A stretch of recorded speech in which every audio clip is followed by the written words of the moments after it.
안녕하세요. 4월 7일 큐티 나눔입니다. 오늘 말씀은 요한복음 21장 1절에서 14절까지 말씀입니다. 오늘 말씀은 예수님의 제자로 열심히 살아가다가 실패한 사람들, 낙심한 사람들, 고통받는 사람들에게 너무나도 큰 위로가 되는 말씀이지요. 오늘 말씀은 예수님께서 제자들에게 부활하신 후에 세 번째 등장하신 장면인데요. 첫 번째와 두 번째는 모두 마가 다락방에서 그들이 숨어 있을 때 나타나셨습니다. 그리고 오늘 세 번째인데 예수님께서 세 번째 나타나시게 된 데에는 중요한 이유가 있습니다. 왜냐하면 제자들이 지금 모두 낙심하여 본래 자기들의 고향으로 돌아가게 되었기 때문이죠. 그들은 예루살렘 부근에 있었지만 이제 베드로를 중심으로 하여서 나는 물고기를 잡으러 가겠습니다 라는 이 말은 곧 이젠 고향으로 돌아가서 더 이상 예수님을 증거하는 그런 제자로서의 삶을 살지 않겠습니다라는 그 뜻이었습니다. 베드로가 확실히 수제자로서의 기량이 있었던 것이 여기서도 보이지요. 베드로가 말을 하니까 모든 다른 제자들도 나도 하면서 이렇게 함께 가버리게 됩니다. 그들이 이제 모두 함께 가서 갈릴리 지역 사람들이니까 갈릴리로 가서 물고기를 다시 잡고 있는데 바로 열심히 이렇게 물고기를 예전처럼 잡았습니다. 이들은 사실 물고기 잡는 데서 베테랑인 사람들이 많지요. 직업 자체가 어부였으니까요. 그런데 도무지 밤새 물고기를 잡지 못합니다. 여러 가지 이유가 있었겠지만 결국 그들의 낙심한 마음도 그렇고 또 물고기 잡고 살 사람들이 아닌데 지금 와서 이러고 있으니 하나님께서 일부러 또 안 보내주신 것 같기도 합니다. 그들이 밤새 물고기를 잡았지만 한 마리도 잡지를 못하고 이렇게 낙심하여 있을 때 새벽쯤 되었습니다. 이제 예수님께서 멀리서 해변에 서셔서 예수님께서 제자들을 부르시는데요. 예수님께서 아직 해가 뜨기 전 뜰락말락하는 그 정도 시간에 예수님께서 등장하셨는데 이 시간은 참 중요한 시간이죠. 시간상으로 보면 베드로가 예수님을 부인했던 그 시간하고 너무 비슷합니다. 어두웠고 추웠고 그래서 화롯불을 쬐고 있었는데 바로 그 시간 베드로도 아마 내가 지난번 이 시간에 예수님을 부인했었지 하면서 그 실패감과 또 끔찍한 기억 때문에 물고기를 잡으면서도 내가 물고기를 잡는 건지 뭐 하는 건지 모를 그런 고통 속에 있었을 것 같습니다. 자, 이 아직 해도 뜨기 전 아직 새벽녘 그때 예수님께서 등장하셔서 이제 동틀 무렵이 거의 됐습니다. 예수님께서 바닷가에 서셔서 얘들아 뭘 좀 잡았느냐 물어보시죠. 그런데 아직 해가 완전 뜨지는 않았기 때문에 예수님이신 줄 모릅니다. 예수님은 그저 이 바닷가에 서셔서 예수님의 머리카락을 휘날리시면서 제자들을 부르시는데 제자들은 알아보지를 못해요. 그저 누가 그냥 하는가 누가 부르나 말하나 보다 해서 그들은 그냥 한 마리도 못 잡았습니다. 저희는 아무 소득이 없습니다. 이렇게 이야기를 합니다. 이 장면 어디선가 본 것 같지 않으세요? 그렇습니다.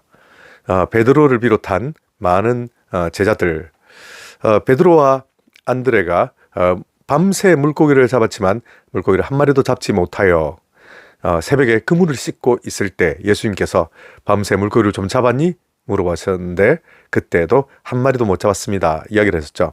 그때의 장면은 베드로가 파트타임으로 예수님을 따라다니다가 이제 풀타임으로 예수님의 부르심을 받는 그때의 장면이었거든요. 그러니까 베드로로서는 상당히 중요한 일이었습니다. 이 물고기를 한 마리도 잡지 못했다가 배 오른편에 물고기를 던져보아라. 깊은 데로 가서 그물을 던져보아라. 이 말씀을 예수님 하셨을 때 실제로 그들이 물고기를 너무 많이 잡아서 동료들 와서 좀 도와달라 했던 그 기억이 있는 그 장면을 예수님께서는 의도적으로 오늘 반복하고 계십니다. 그때의 장면을 그대로 똑같이 지금 연출하고 계시죠. 시간도 그러고 보니까 베드로가 물고기를 한 마리도 못 잡았던 그때의 풀타임 제자로 부르심을 받았을 때의 그때의 시간 또 베드로가 예수님을 부인했던 시간, 딱 똑같이 다 해가 막 뜰락말락 하던 그 시간이었는데 예수님께서는 이제 그 시간에 바로 제자들에게 똑같은 이 기억에 잘못되어 있는 부분들을 새로운 기억으로 바꿔주시기 위하여 예수님께서는 정말 똑같은 장면을 연출하십니다.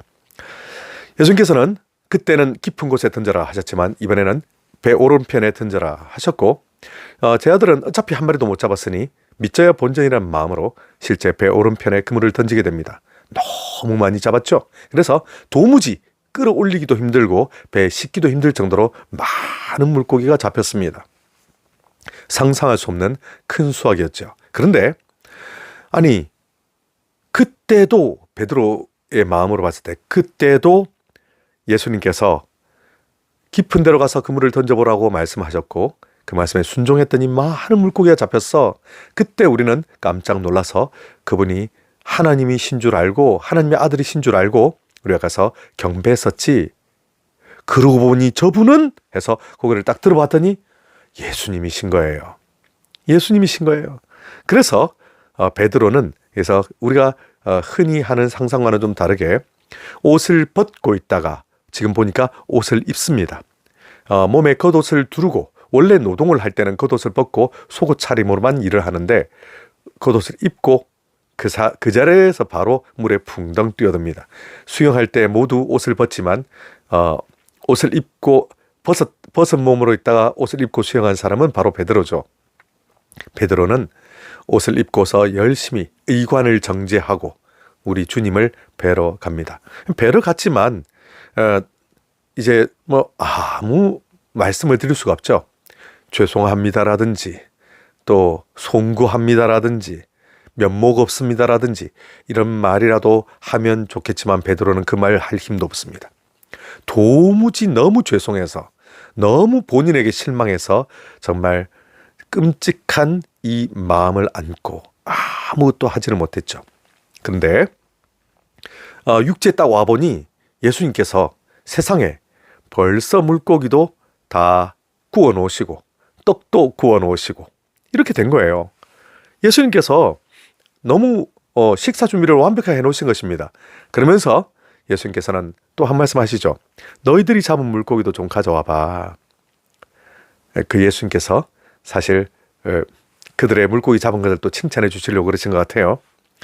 그래서 이렇게 열심히 이렇게 고기를 구워 주시는데 고기를 구워 주시는 동안 어떤 사람은 물고기가 몇 마리인지 또 세고 있습니다. 그게 바로 요한복음을 기록한 사도 요한인데요. 요한도 예수님 앞에 면목기는 마찬가지죠. 이 담요를 두르고 예수님을 몰래 쫓아가다가 베드로가 부인하는 장면을 그도 멀찌감치서 봤지만 도무지 요한도 베드로보다 나은 게 없었습니다. 그러니까 가룟 유다만 잘못한 게 아니라 베드로, 요한, 다른 제자들도 마찬가지고요. 다들 예수님을 배반했다라고 하는 이 크나큰 죄책감에 감히 고개를 들지 못하고 근데 예수님께서는 그들에게 그 최후의 만찬 때 이것은 너희를 위하여 주는 내 살이다 라고 말씀하셨던 그 떡 그리고 이것은 내가 너희를 위하여 주는 피다 라고 하셨던 그 포도주 그 장면을 연상시키는 이 성찬을 지금 행하시는 것입니다. 제자들에게 포도주는 없지만 이제 떡과 물고기로 그때 오병이어의 또 추억도 떠오르네요. 이렇게 해서 열심히 제자들과 함께 식사를 나눕니다. 참 그러고 보면 예수님께서는 옛날 엘리야가 크게 실망하였을 때도 정말 죽는 게 낫겠다라고 해서 도무지 살아갈 소망이 다 끊어졌을 그때도 잘 먹이셨죠. 일단 잘 먹이시고 그리고 회복시켜 주셨습니다. 오늘도 제자들에게 실컷 먹이시죠. 그리고 예수님께서는 아무 한마디도 그들에게 너 똑바로 안 할래? 라든지 너 그때 왜 날 부인했어? 라든지 이런 책망을 하지 않으십니다. 왜요? 예수님께서는 그들의 마음을 너무 잘 알고 계셨기 때문에 예수님을 사랑하지만 예수님을 부인할 수밖에 없었던 그들의 연약함 그리고 예수님의 십자가를 그들의 마음에 온전하게 받아들이지 못했던 그 현실 예수님께서는 너무 잘 알고 계셨던 것이죠. 그리고 예수님께서는 이제 이들을 잘 먹이실 뿐만 아니라 본격적으로 회복시키실 준비를 모두 다 여기서 사실 해놓으셨고 이제 하실 텐데요. 내일 큐티가 기대가 됩니다. 예수님께서 제자들을 이렇게 찾아오셔서 실패하고 낙마하며 도무지 나에게는 소망이 없다라고 믿는 그 제자들을 다시 세워주시는 이 장면은 우리가 실패하고 낙마하고 고통받을 때 더 이상 나 같은 사람은 정말 아무것도 할 수 없어 싶을 때 다시 펼쳐보고 또 다시 묵상할 말씀입니다. 바로 우리의 그 상한 심령에 예수님이 직접 찾아오셔서 우리를 회복시키시고 우리를 다시 일으켜주시고 우리를 위하여서 상을 가득 이렇게 차려주시는 우리의 좋으신 예수님이십니다. 제자들은 비록 예수님을 다시 뵐 면목이 없었지만 그러나 예수님께서는 그들을 끝까지 사랑하시고 그들을 다시 찾아와 주시죠. 바로 우리에게도 그러합니다. 나를 다시 찾아와 주시는 예수님 안에서 모두 참된 은혜를 누리시기를 축복합니다.